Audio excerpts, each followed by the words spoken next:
ಉಸಿರಾಡ್ತಿರ್ತಾರೆ. ತೋರಿಸ್ತೇವೆ ನೋಡಿ, ಗಿಡಗಳು, ಮನುಷ್ಯ, ಪ್ರಾಣಿ ಪಕ್ಷಿಗಳೆಲ್ಲ ಕಾಣ್ತದೆ ಚಿತ್ರದಲ್ಲಿ.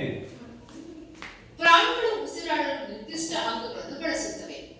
ಮನುಷ್ಯ ಶ್ವಾಸಕೋಶಗಳು, ಕೀಲುಗಳ ಮೂಲಕ ಉಸಿರಾಡ್ತವೆ. ಆಮೇಲೆ ಗೇರು, ಹಲಸು ಎಲ್ಲ ಇದೆಯಲ್ಲ, ಸಿಗುತ್ತಲ್ಲ ಬೀಜಗಳು. ಇವಾಗೆಲ್ಲ ಹಲಸಿನ ಸೀಸನ್ ಅಲ್ವಾ, ಹಲಸಿನ ಬೀಜ ಸಿಗುತ್ತೆ, ಸೊ ಮಾವಿನ ಬೀಜ ಸಿಗುತ್ತೆ, ಗೇರು ಬೀಜ ಸಿಗುತ್ತೆ, ಹಲಸಿನ ಬೀಜ ಸಿಗುತ್ತೆ. ಆ ಥರದ್ದು ಹುರಿದು ಬೀಜ ಅಲ್ಲ, ಹಸಿ ಬೀಜನ ಏನು ಮಾಡಬೇಕು ಅಂದರೆ ಒಂದು ಸಣ್ಣ ತೊಟ್ಟಿ ಒಳಗಡೆ ಮಣ್ಣು ತುಂಬಿಸ್ಬಿಟ್ಟು ಅದು ಹಾಕಬೇಕು. ಇಲ್ಲ ಗಡ್ಡೆ ಚೀಸಿದ್ರೆ ಅದರೊಳಗೆ ಮಣ್ಣು ತುಂಬಿಸಿ ಹಾಕಬೇಕು.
ಎಕ್ಸಾಮ್.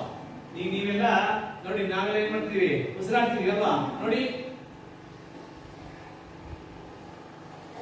ಉಸಿರನ್ನ ತೆಗೆದುಕೊಳ್ಳೋದು, ಉಸಿರನ್ನ ಬಿಡುವುದು. ಯಾವ ಗಾಳಿಯನ್ನು ತೆಗೆದುಕೊಳ್ತೀವಿ, ಯಾವ ಗಾಳಿಯನ್ನು ಬಿಡ್ತೀವಿ ನಾವು? ಇಂಗಾಲ ಡೈಆಕ್ಸೈಡ್ ಅನ್ನ ಬಿಡುಗಡೆ ಮಾಡ್ತೀವಿ ಅಲ್ವಾ, ಹೊರಗಡೆ ಬಿಡ್ತೀವಿ ಅಲ್ವಾ? ಹಾಗೆ ಈಗ ಕೆಲವು ಟೈಮಲ್ಲಿ ಯಾರಾದ್ರೂ ಡೆತ್ ಆಗಿರ್ತಾರೆ, ಆಗ ಡಾಕ್ಟರ್ ಕರೆಸ್ತಾರೆ. ಡಾಕ್ಟರ್ ಕರೆಸ್ಬಿಟ್ಟು ಡಾಕ್ಟರ್ ಚೆಕ್ ಮಾಡಿ ನೋಡಿ ಏನ್ ಹೇಳ್ತಾರೆ, ಅವ್ರು ಬಂದ್ಬಿಟ್ಟು ಮೂಗ್ ಹತ್ರ ಇಟ್ಟು ನೋಡ್ತಾರೆ, ಕೈ ನಾಡಿ ನೋಡ್ತಾರೆ, ಹೃದಯ ಬಡಿತ ನೋಡ್ತಾರೆ, ಕಣ್ಣು ಮುಚ್ಚಿದ್ಯಾ ತೆಗೆದಿದ್ಯಾ ಅಂತ ನೋಡ್ತಾರೆ. ಯಾಕೆ ಅಂದ್ರೆ ಉಸಿರಾಟ ಇದ್ರೆ ಮೂಗಿನ ಮೂಲಕ ಗಾಳಿ ಬರೋದು ಹೋಗುದು ಗೊತ್ತಾಗುತ್ತೆ ಅಲ್ವಾ? ಹೃದಯ ಬಡಿತ ನೋಡಿದ್ರ ಮಕ್ಕಳೇ, ಇದು ಗೊತ್ತಲ್ಲ ನಿಮ್ಗೆ? ಶ್ವಾಸಕೋಶದ ಚಿತ್ರ ಅಲ್ವಾ? ಉಸಿರಾಟ ಪ್ರಕ್ರಿಯೆ ಹೇಗೆ ನಡೆಯುತ್ತೆ ಅಂತ ತೋರಿಸುವಂತ ಚಿತ್ರ. ಮೂಗಿನ ಮೂಲಕ ಏನ್ ಮಾಡ್ತೀವಿ ನಾವು? ಉಸಿರನ್ನ ಎಳ್ಕೊಳ್ತೀವಿ. ಎಳ್ಕೊಂಡಾಗ ಏನಾಗುತ್ತೆ? ಉಸಿರು ಸೀದಾ ಶ್ವಾಸಕೋಶವನ್ನು ತಲುಪುತ್ತೆ. ಉಸಿರು ಬಿಟ್ಟಾಗ ವಾಪಸ್ ನೀರಿನ ಮೂಲಕ ಹೊರಗಡೆ ಬರುತ್ತೆ. ಅವಾಗ ನಮಗೆ ಸಿಂಪಲ್ ಗೊತ್ತಾಗುತ್ತೆ ನೋಡಿ. ನೀವು ಸುಮ್ಮನೆ ಕೈ ಇಟ್ಕೊಳ್ಬೇಕಾದ್ರೆ ಇಟ್ಕೊಬಿಟ್ಟು ಉಸಿರಾಡ್ಕೊಳ್ಳಿ, ಏನಾಗುತ್ತೆ? ಎದೆ ಉಬ್ಬುತ್ತೆ ಅಲ್ವಾ? ಉಸಿರು ಬಿಡೋಣ, ಎದೆ ಚಿಕ್ಕದಾಗುತ್ತೆ. ಒಂದು ಬಲೂನ್ ಟೈಪ್, ಒಂದು ಬಲೂನ್ ಇಟ್ಕೊಂಡ್ಬಿಟ್ಟು ನಾವು ಊದಿದ್ರೆ ಬಲೂನ್ ದೊಡ್ಡದಾಗುತ್ತೆ, ಬಿಟ್ರೆ ಚಿಕ್ಕದಾಗುತ್ತೆ. ಸೊ ಉಸಿರಾಟ ಕ್ರಿಯೆ ಈ ರೀತಿ ನಡೆಯುತ್ತೆ.